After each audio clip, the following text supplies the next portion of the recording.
Stress potensiyani qanday o'ldiradi? Ha, stress jinsiy quvvatni pasaytirib yuboradi. Oddiy misol, mana stressga tushdingiz. Stressga tushgan paytingiz organizmda kortizol miqdori oshib ketadi. Kortizol oshadigan bo'lsa, testosteron tushib ketadi. Testosteron tushdi degani jinsiy aloqaga xohishingiz tushib ketadi. Jinsiy zaiflik boshlanadi. O'sha erkakni erkak qiladigan gormon, testosteron gormoni sizda past bo'ladi. Bunda o'sha sizda potensiya ham pasayib boradi. Albatta, mana shu holatga tushmaslik uchun, mana shu holatni oldini olish uchun sizlarga zo'r taklifim bor. Mana shu uchun sizlar uchun mini darslik tayyorlaganman.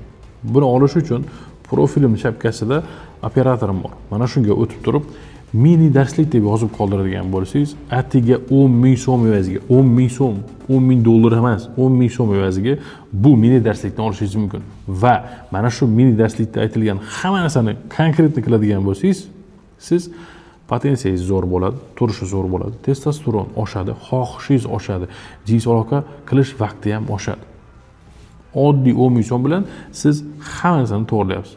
Albatta, buni uy sharoitida qilasiz.